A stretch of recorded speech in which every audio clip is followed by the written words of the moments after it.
Muchas gracias. Buenos días con todos y todas. Para mí es una enorme alegría estar nuevamente en mi casa, que es la universidad. Volver a compartir y estar en este espacio también físico. Agradezco la invitación al Congreso, en su momento al Padre Javier, ahora el Padre Juan Cárdenas, a José y en ese momento a María Sol, Daniel, que ha estado detrás de la organización. Y comienzo mi exposición. Intitulé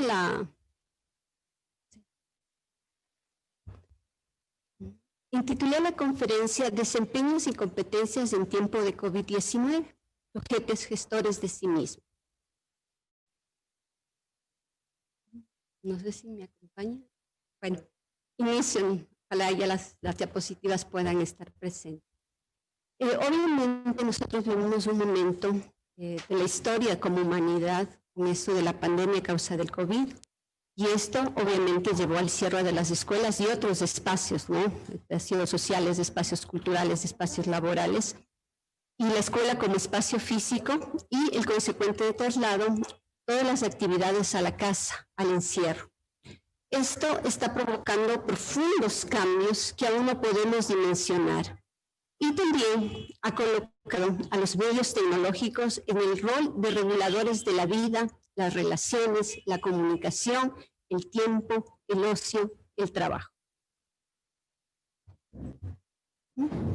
Estos cambios que estamos viviendo estos momentos, voy a hacer un análisis desde el punto de vista curricular. Y lo que yo quiero en esta conferencia es, como hipótesis incluso, es que estos cambios han permitido consolidar aspectos del modelo desde los desempeños que ya se lo venía trabajando a inicios de este siglo.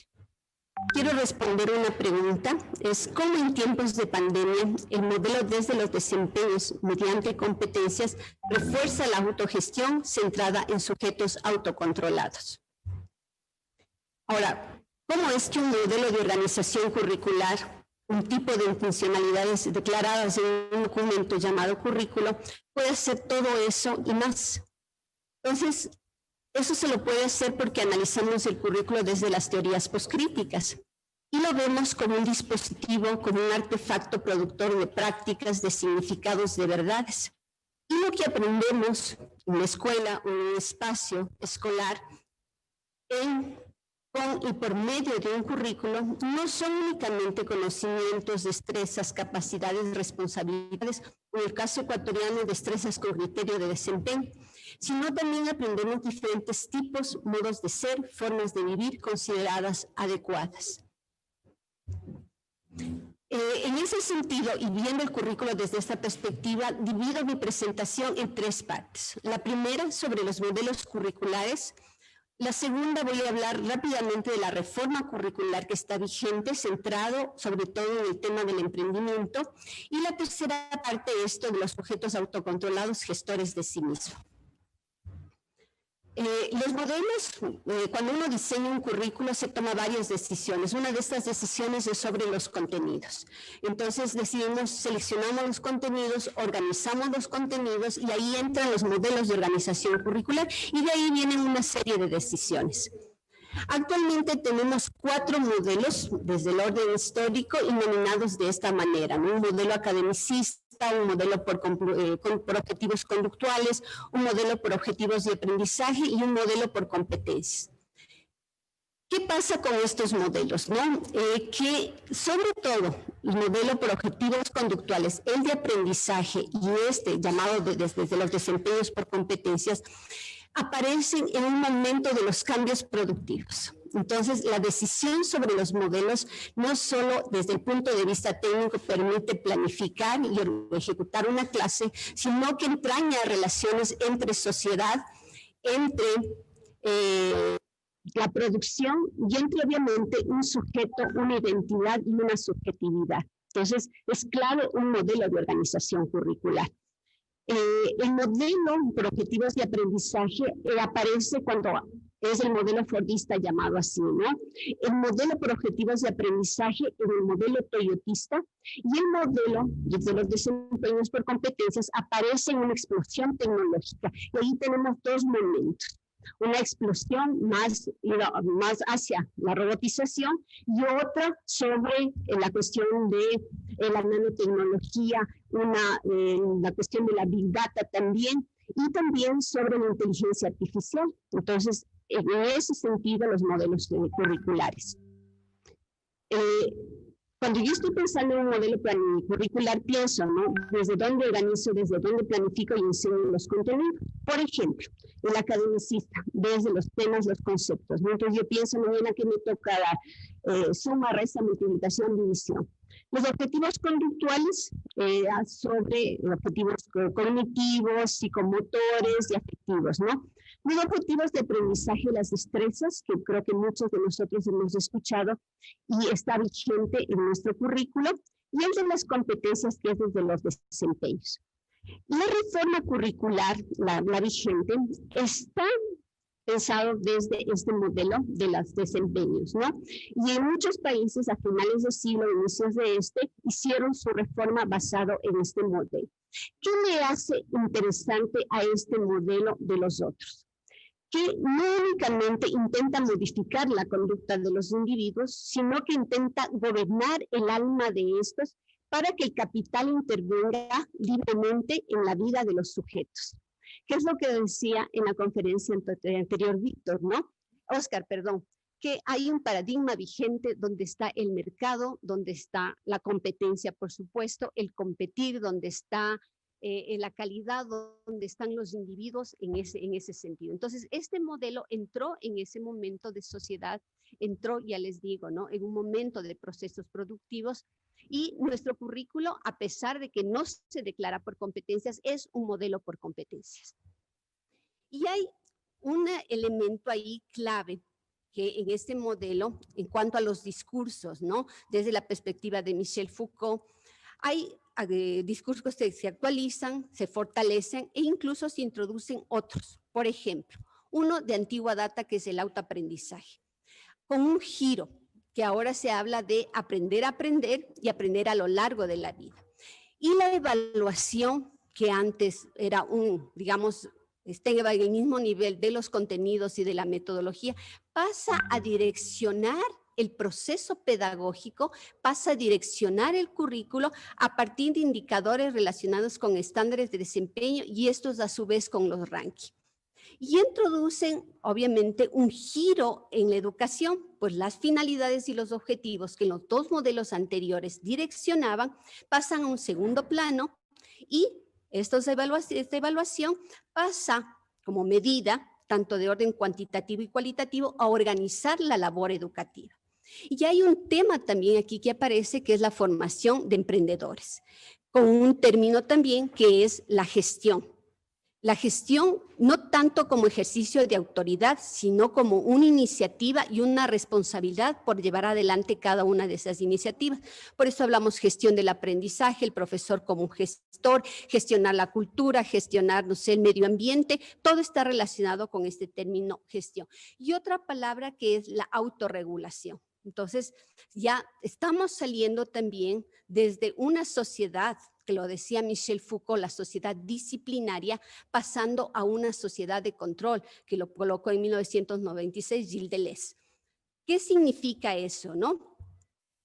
Que obviamente ya no necesitas que alguien esté detrás tuyo, ya no necesitas que te estén vigilando, ya no necesitas también controlarte, ya no necesitas que te vigile. Son otros mecanismos que hacen que tu conducta se vaya regulando. Por ejemplo, si tú te pasas un semáforo, no está el policía para darte una sanción, está una cámara que te dice que hiciste mal. El teléfono también te regula, por ejemplo, cuánto tiempo tú estuviste conectada y si aumentaste o no. te regula si es que cuánto caminaste, qué hiciste. Entonces hay otras formas de regulación y también es esta idea, ¿no?, de la sociedad del gran hermano con varios vigilantes y las cámaras. Y este momento lo vemos en la pandemia. Cámaras que nos dicen que no estamos con el debido distanciamiento social, que hay aglomeraciones, que debemos cuidarnos. Entonces a eso se estaba refiriendo ya en 1996 Gilles Deleuze. En el perfil de salida hay un elemento que se llama que somos innovadores. ¿Qué se dice, no? Que al finalizar los 13 años de la educación obligatoria debemos nosotros tener iniciativas creativas, actuar con pasión, mente abierta, visión de futuro, asumir liderazgos auténticos, proceder con proactividad, responsabilidad de la toma de decisiones, si estamos preparados para enfrentar riesgos del emprendimiento que conlleva. También hay una materia que se llama emprendimiento y gestión, que dice que se tiene que desarrollar capacidades de emprendimiento y que al aplicarlas diariamente se convierte en una persona que dinamice la sociedad en su conjunto, su familia, su zona geográfica y la ciudad, y que por lo tanto genere fuentes de empleo.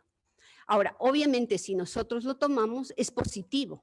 ¿Quién no quiere que una persona tenga iniciativa, que tenga liderazgo, que cree, digamos, ¿no es cierto?, en la sociedad y que sea una persona proactiva? Entonces, esa positividad del discurso que también se llama, ¿no?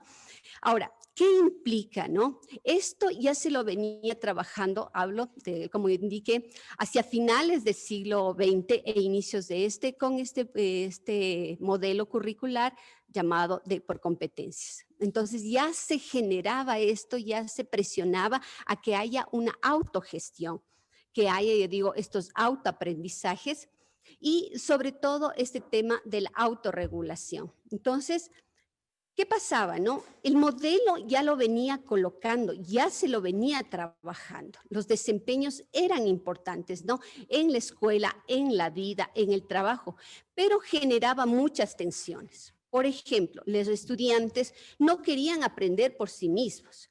Ellos esperaban que el profesor era quien les diga qué hacer, cuándo hacer, dónde hacer, en qué momento hacerlo, ¿no es cierto? Las personas tendemos a buscar un empleo fijo. Entonces preferimos estar en un espacio que nos digan justamente tiene ciertas responsabilidades y por llevar a efecto esas responsabilidades o llevarlas a cabo, tú vas a recibir un salario por eso. Entonces, también esta parte de los indicadores y la evaluación, ¿no? Entonces, desde agentes externos, entonces hubo mucha atención alrededor de estas evaluaciones, por ejemplo, las pruebas PISA, o incluso, digamos, desde estas instancias como el CASES, el CEACES, entonces ha generado mucha atención eso, ¿no? Y obviamente los horarios estaban atados a un tiempo y a un espacio. ¿Qué es lo que pasa, no es cierto? En este momento de pandemia, cuando vamos a la casa, cuando vamos al encierro, se rompen esas limitaciones que existían y que no podían que este modelo por desempeño se consolide. Entonces, ¿qué pasa, no es cierto? Este momento no tenemos como sociedad opciones, nos dejaron sin opciones. Entonces, debemos gestionar, administrar iniciativas. El tiempo, las responsabilidades, los aprendizajes para dar cuenta de lo que debemos hacer tanto en la vida familiar como laboral o estudiantil. Debemos conectarnos para recibir una clase, trabajar, relacionarnos, recrearnos, comunicarnos. Debemos emprender porque el trabajo remunerado en los tiempos actuales es escaso. Ahora, ¿qué pasa, no? Entonces, este cambio, ¿sí? Esta ruptura con el tiempo y el espacio es lo que justamente consolida estos elementos, pero a más de eso entran otros discursos que circulan en el tiempo de la pandemia. Por ejemplo, cuidar y cuidarse a los demás para evitar obviamente el contagio, el autocontrolarnos, el ser solidarios, el emprender, incluso gestionar las emociones. Nosotros durante este tiempo, en ninguna publicidad, noticia, cadena informativa, programa educativo, durante el tiempo de pandemia, han colocado una fuerza externa que deba hacerlo. No es el Estado a través del gobierno, no son los médicos, no son los policías, no son el ejército, que inicialmente lo fueron. No, somos nosotros los que debemos hacer. Entonces, incluso se empieza a hacer como una marca. Y desde el punto de vista de Michel Foucault, ¿no? Y los discursos, entonces, ¿qué implica, no? Que ciertos aspectos, ciertas afirmaciones, ciertas verdades empiezan o entran, como él dice, en el orden discursivo y empiezan a colocarse como verdad, a verse como verdaderas.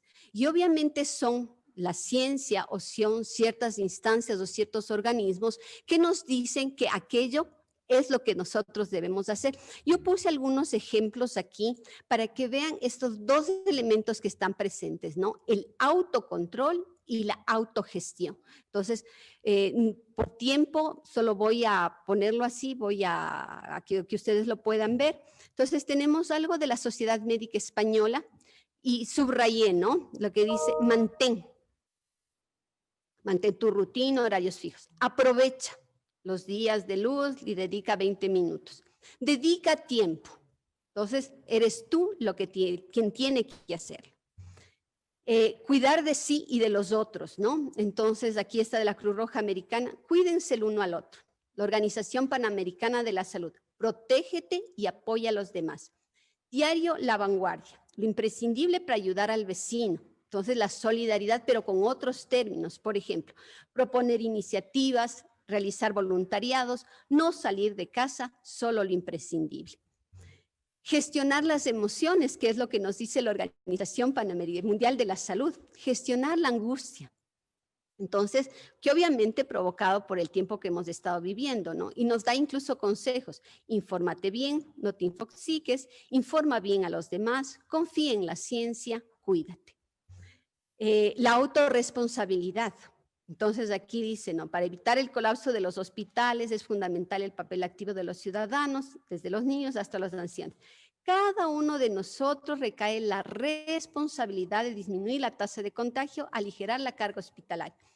Incluso un noticiero de aquí de nuestro país, de Ecuavisa, dice, ahora depende de ti. Y la otra cosa que también está presente en este tiempo es la generación de empleo y recursos. Entonces dice, ¿no? En tiempos de crisis de incertidumbre siempre podemos pasar a la acción para no paralizarnos. Se debe pensar en emprendimiento. Si queremos algo, activamos un plan de acción para tratar de superar con éxito los obstáculos. Ahora, ¿qué pasa, no? En definitiva, ¿qué es lo que nos están diciendo? ¿Qué se dice y qué nosotros debemos aprender en este tiempo? Tú eres quien decide, quien administra, quien determina cuándo, el momento, la forma. Tú eres responsable de conseguirlo o no. No existen más barreras. El teletrabajo eliminó los horarios y los límites de tiempo. La educación no depende de un espacio físico, sino de un tiempo, el que te permite el programa, el cual además determina lo que puedes y no puedes hacer. Y sobre todo, debes controlarte, cuidarte, cuidar a los demás. Entonces, retomando la pregunta que empecé en esta conferencia, ¿no? Este modelo, desde los desempeños, basado en las competencias, que se lo venía trabajando desde finales del siglo pasado e inicios de este siglo, y que estaba procurando que las personas se autorregulen, se autocontrolen, que emprendan, que justamente sean, digamos así, controlados no por entes externos, sino internamente, que el Estado salga como el regulador de la vida, como Estado benefactor, y el capital entre. En este momento de pandemia se consolida. En este momento de pandemia, sí, se quitan las barreras que no permitían que justamente estos espacios se vayan dando y que pase a una sociedad de control, que el alma de los sujetos sea formada, sea asujetada, sea formada una identidad, una subjetividad con estas características. Simplemente está un espacio abierto para que se puedan generar. No sé si la educación vaya a un quinto modelo de organización curricular.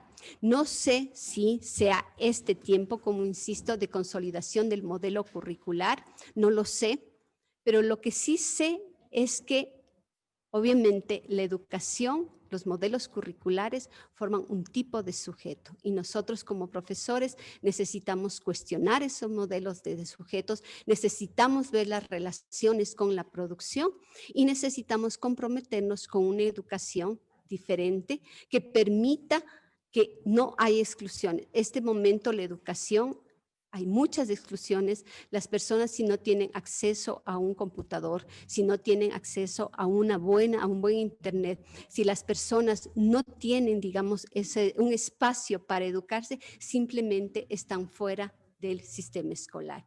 Y eso implica mayor injusticia, que la democracia no se consolide y que la educación que permite justamente, como nos decía Oscar, y a través de Paulo Freire, liberar a las personas, posiblemente habrá nuevas formas de sometimiento.